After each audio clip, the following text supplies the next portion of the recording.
கட்டுரை எழுதி பழகலாம். பாருங்கள் பிள்ளைகளே. யானை. யானை காட்டில் வாழும் மிருகம். யானை காட்டில் வாழும் மிருகங்களில் பெரியது. யானை அதிக பலம் வாய்ந்த மிருகம். பண்டைய காலங்களில் அரசர்கள் போர் செய்ய யானைகளை பயன்படுத்தினார்கள்.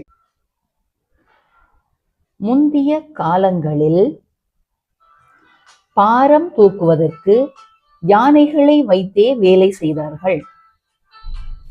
யானை இலை, தழை, விளாம்பழம், தென்னை ஓலைகளை விரும்பி உண்ணும்.